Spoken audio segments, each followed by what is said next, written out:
பிராமண கடப்பாரை கொண்டு திராவிட கோட்டையை இடிப்பேன். பெரியாரை இழிவுபடுத்துவதும் பெரியாரின் அரசியலை தகர்ப்பதுமா தமிழ் தேசியம்? தம்பி சீமானும் தம்பி விஜயும் இன்றைக்கு RSS பெற்றெடுத்த பிள்ளைகள் என்பது அம்பலமாகிவிட்டது. திகாரர்கள் பேசாமல் இருக்கலாம், திமுக காரர்கள் வாய்மூடி மௌனித்து இருக்கலாம், திருமாவளவனால் அப்படி இருக்க முடியாது. என்னடா தொல்காப்பியனோட பெரிய மாதிரனாடா, கம்பனோட கும்பனாடா, தந்தை பெரியார் அந்த டாக்ஸி நாய்க்கெல்லாம் வந்து பதாகை திறப்பதும் அடையாளப்படுத்துவதும் வீதி வீதிக்கு சிலை வைப்பது எவனுடைய நிலத்திலடா எவனுக்குடா செலவு வைக்கிற? யாருக்கு வைக்கிற நீ சொல்லு, நீ பாப்போம். பெரியார் தான் பெரிய புட்டிக்கு, அவர் தான் எல்லாம் வந்து சரித்திரத்தை மாற்றி அமைச்சார் சொல்றான். மானங்கட்ட வயலை கெட்ட பொண்டாட்டி ஐட்டம் சொன்னது ஈவே ராமசாமிடா. ஈவே ராமசாமி பொண்டாட்டி கோயிலுக்கு போயிட்டு வர்றா, அவ யாரு தெரியுமில? ஐட்டம் சொன்னது யாரு? ராமசாமி. யாருக்கு யாரா பெரியாரு சொல்லு பார்ப்போம். யாருக்கு யாரு பெரியாரு? உலகத்திற்கு பொதுமறை கொடுத்தானே எங்க வள்ளுவ பெருந்தகை, அவனை விட பெரிய தந்தையாடா நீங்க எல்லாம். சொல்லு நீ பார்ப்போம், சொல்லு பார்ப்போம். ஒரு இடத்துல திருமணத்துக்கு வர்றாரு. யாரு? ஈவே ராமசாமி வர்றாரு. திருமணம்லாம் முடிச்சுட்டு போகும்பொழுது அங்கே இருக்கான் தேவேந்திர குல வேளாளர் அந்த பல்லர். நீங்கள் வந்து எங்களை எஸ்சின்னு சொல்கிறீங்க, பல்லர்னு என்னை சொல்லாத. ஏன்னா அந்த சொல்லு உயர்ந்த சொல்லாக இருந்தாலும் அது இழிவான இடத்தில் சொல்லப்பட்டதாக ஒரு பிம்பம் கட்டி எழுப்பப்படுது. அப்போ பெரிய தந்தை நம்ம ஈவே ராமசாமி என்ன சொல்கிறார் தெரியுமா? விளக்கமாத்துக்கு எதுக்குடா பட்டு குஞ்சம்? எப்படி விளக்கமாத்துக்கு எதுக்கு பட்டு குஞ்சம்? அவனோட ஈவே ராமசாமியை வந்து கருவறுப்பது என்பது என் அன்பிற்குரிய மக்களே, அடுத்த தலைமுறைக்கான அரசியல் திராவிடத்தை அறுத்தெறிய வேண்டும் என்பதுதான் சபதம் எடுப்பதற்கு இந்த இடத்தில் நாங்கள் களமாட வந்திருக்கிறோம். புரிஞ்சுக்கணும், அவன் நுட்பமான அரசியலை புரிஞ்சுக்கோ. 1957 ஐயா இமானுவேல் சேகரன் வந்து வெட்டி படுகொலை செய்யப்படுகிறார். நல்லா புரிஞ்சுக்கணும், அந்த கொலைக்கும் அவருக்கு சம்பந்தம் இல்லை, அது வேற. நடுகள் மறைஞ்சிருச்சு, எல்லாம் தலைவர்கள். இன்று நாமெல்லாம் கொண்டாட வேண்டிய இடத்துல ஐயா பசுமன் முத்துராமலிங்க தேவர் இருக்காரு, ஐயா இமானுவேல் சேகரன் இருக்காரு. ஆனா முதலில் இந்த ஈவே ராமசாமி அவருடைய அறிக்கை சொல்லுகிறது, சாதி வெறியல் முத்துராமலிங்கத்தை கைது செய் என்று சொன்னது ஈவே ராமசாமி. எழுதி வச்சுக்கோ. ஈவே ராமசாமி அவர்களுடைய தொடர்ந்து கொடுத்ததனுடைய நெருக்கடி ஐயா முத்துராமலிங்க தேவர் வந்து கைது செய்யப்பட்டார். இதுதான் வரலாறு. சரி இருக்கட்டும். கால்படி நெல் உயர்வுக்காக தஞ்சை தரணி தமிழகத்தினுடைய நெற்களஞ்சியம், கால்படி நெல் உயர்வுக்காக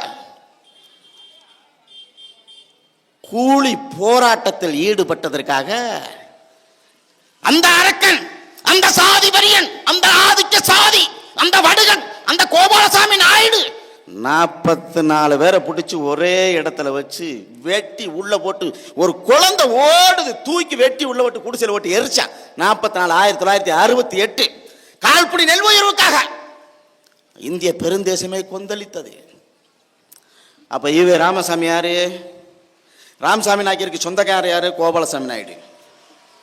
குலகாரன் யாரு? கோபாலசாமி நாயுடு. கொண்ட குலகாரன். ஒரு அறிக்கை விடலவன், ஒரு அறிக்கை விடல ராமசாமி. இந்த திருட்டு நாய், இந்த திருட்டு திராவிட பைய ஒத்த அறிக்கை விடல. கோபாலசாமி நாயுடு 44 பேரை கொண்டாலடா, அவனை கைது பண்றா. ஏடா செஞ்சுக்கிட்டு இருக்க? நீதிமன்றங்கிறது அங்க பார்க்கட்டும்டா, அங்க பேசட்டும்டா, அவனை தூக்கி உள்ள வர மூச்சு விடல. கடைசி என்ன வந்துச்சு தெரியுமா? இந்த கம்யூனிஸ்டுகள் சில்லவர பயல், அந்த சல்லி பயங்களாலத்தான் இந்த 44 பேர் அவன் பின்னாடி போய் வறுக்க புரட்சி, அந்த புரட்சி, நொட்டின புரட்சின்னு போய் செத்து போயிட்டாங்க. இதெல்லாம் எதுக்குடா உங்களுக்கு தேவையில்லாது? சொன்னது யாரு? நம்ம ஈவே ராமசாமி. நல்லா புரிஞ்சுக்கணும். கச்சத்தீவு என்பது தமிழகத்தினுடைய சொத்து. அந்த கச்சத்தீவில் 1909ஆம் ஆண்டு இன்றும் சான்றாக இருக்கிறது. அந்த தேவாலயம் கட்டப்பட்டது சீனி கருப்பன் படையாட்சியால் வந்து அந்த தேவாலயம் கட்டப்பட்டது. நல்லா புரிஞ்சுக்கணும், அது நமக்கு பாத்தியப்பட்டது. தூக்கி கொடுத்தது யாரு? அந்த பகுத்தறிவு பகலவன் ராமசாமி நாயக்கருடைய வழித்தோன்றல். பச்சை பாம்புக்கும் பச்சை கொடிக்கும் வித்தியாசம் இல்லாத அந்த சக்கர நாற்காலி சதிகாரன் கச்சத்தீவை கொடுத்து இலங்கைக்கு தூக்கி கொடுத்த. யார் விட்டு சொத்துரா? யார் சொத்து? இந்திரா காந்தி யாரு? இந்திரா காந்திக்கு என்னடா இருக்கு? மத்திய அரசு தான் தூக்கி கொடுத்தது. திராவிட முன்னேற்ற கழகம் சொல்கிறது மத்திய அரசு தூக்கி கொடுக்கிறது என்றால் வேடிக்கை பார்த்தது திராவிட முன்னேற்ற கழகம், அதனுடைய தலைவர் கருணாநிதி. நீ சதிகாரம், உனக்கு வக்கில்ல துப்புலன்னா எதுக்குடா அரசு? நீ செத்து இருக்கணும் அன்னைக்கே. நீ அன்னைக்கே செத்து இருக்கணும். எனக்கு வக்கு இல்ல, எனக்கு துப்பு இல்ல, அதனால தூக்கி கொடுத்துட்டேன், நான் வேடிக்கை பார்த்தேன் அப்படிங்கிறது வந்து எந்த திராவிடத்தை நீ நம்பினியோ நின்றியோ அதனால இன்னைக்கு எல்லாம் இழந்தோம். 1972 கச்சத்தீவை தூக்கி கொடுக்குறியா? அதற்கு பிறகு இந்த நொடி பொழுது வர மீனவர்களை கேட்க நாதி கிடையாது. அந்த கடைநிலத்தை மீனவர்களுக்கு பெரும் அரசியலும் இல்லை, பெரும் ஓட்டு வங்கியாக இருந்தாலும் அதற்கான தலைமையும் இல்லை.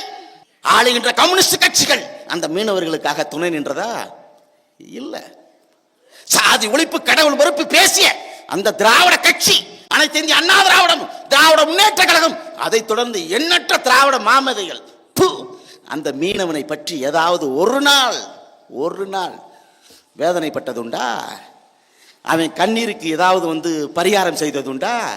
இல்ல. ஏன் எது செய்ய முடியாது? இந்த இடத்தில் இந்திய பேராதிக்கத்தினுடைய அடிமைகளாக திராவிட கட்சிகள் இன்றும் அவர்களுக்கு வக்காலத்து வாங்கியதனுடைய விளைவு 800 மீனவர்களுடைய தாலி, என் சின்னாத்தாளம் பெரியாத்தாளம் தாலி அறுத்து மூலியா உட்காந்துருக்கா. இப்ப ஏன் இத்தனை கட்சிகள் இருக்கும்போது எதுக்கு திராவிட கட்சிகளை வந்து காளி ஒண்ணணும், அதை கருவறுக்கணுங்கிற? 2009 3 லட்சம் தமிழர்கள் படுகொலை செய்யப்பட்டதற்கு காரணமாக இருந்தது இந்த திராவிட அரசு.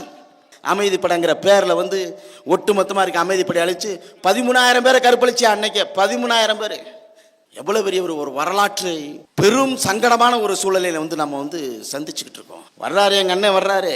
டிசம்பர் 11 பாரதியோட புகழை போற்றுவோம்னு சென்னையில ஒரு அரங்கத்துல ஒரு கூட்டம் நடக்கு. அப்பா, இவன் பேசுற பேச்சுகள்.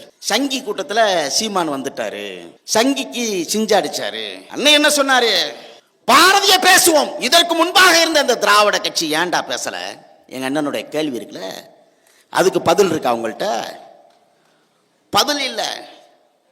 அந்த நேரத்தில் கன்னடன், அவன் ஒளிகை இல்ல, தமிழ் வாழ்க. அந்த நேரத்தில் மலையாளி, அவன் ஒளிகை இல்ல, தமிழ் வாழ்க. அந்த நேரத்தில் அவன் தெலுங்கன் ஒளிகை இல்ல, தமிழ் வாழ்க. அந்தந்த நேரத்தில் உள்ள தேசிய இனங்களை மதிக்கிறோம், வந்தே மாதரம் என்று சொல்லுகிறோம். ஆனால் அதற்கு முன்பாக என் தமிழ் நிலத்தில் என் தமிழ் தாயை வணங்குகிறோம். தமிழ் தாய் வாழ்க, பிரபாகரன் வாழ்க என்பது எங்களுடைய முழக்கம். எங்க அண்ணன் எடுத்து வச்சாரு. அதற்கு பதில் இருக்கா? சொல்லு பார்ப்போம்.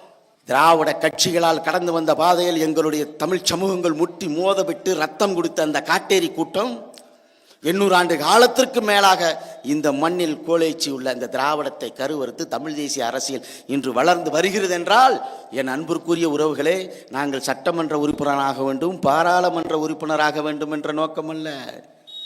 எங்கள் பிள்ளைகள் வரும் காலங்களில் தலை நிமிர்த்தி இது எங்களுடைய நிலம், எங்கள் திருநாட்டில் எங்கள் நல்லாட்சியை என்று முழங்க வேண்டும் என்பதற்காக நாங்கள் இந்த இடத்தில் போராடிக்கிட்டு இருக்கோம். அதனால் தான் நாங்கள் சொல்லுகிறோம், திராவிடம் என்பது வேறு, தமிழ் தேசியம் என்பது வேறு. அப்ப திராவிடம் என்பது மாற்றுமொழி பேசுகிற மக்கள் இந்த மண்ணை ஆண்டு சுகபோகமாக ஆட்சி செய்வதற்கு கோலேச்சி உள்ள அந்த திராவிடம் என்பது ஒரு ஆயுதம். அந்த ஆயுதத்தை உடைத்தறிவோம். செந்தமிழன் சீவான் என்ற வீச்சர்வா உடைக்கும், ஆயுதத்தை உடைக்கும்.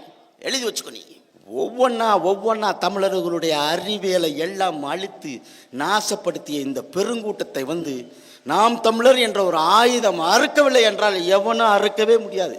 எழுதி வச்சுக்கோ, எவனும் அறுக்க முடியாது. அதனால என் அன்பிற்குரிய உறவுகளே, நீண்ட நெடிய போராட்ட களம். தேவேந்திர குல வேளாளர்களை பட்டியலிருந்து வெளியேற்ற வேண்டும் என்று 100 ஆண்டு காலம் கடந்து இந்த இடத்தில் அந்த கோரிக்கை இன்னும் வழங்கடித்துப்பட்டு தான் கிடக்கிறது. அது யாருடைய கோரிக்கை என்று பார்த்தேன்னா எல்லா பேரும் சொல்லுவேன், அது பல்லர்களுடைய கோரிக்கை, தேவேந்திர குல வேளாளர்களுடைய கோரிக்கை என்று. புழுதி காட்டில் பிறந்த எங்க அண்ணன் தாய்ப்புலி செந்தமிழன் சீமான் வந்தான். 100 ஆண்டு காலமா ஒரு குடி பேசியது, எங்களை பட்டியலிருந்து வெளியேற்றுங்கள், நாங்கள் எஸ்சி இல்லை என்று முழங்கினான். யாரும் செவியும் கேட்கல, ஒன்றும் கேட்கல.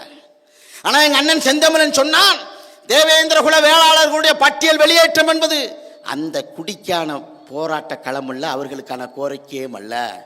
எங்க அண்ணன் செந்தமிழன் சீமான் வந்தான். அதற்கு பிறகு தேவேந்திர குல வேளாளர்களுடைய பட்டியல் வெளியேற்றத்தை இந்த மண்ணில் மரபன் பேசினான். அது வரலாறு.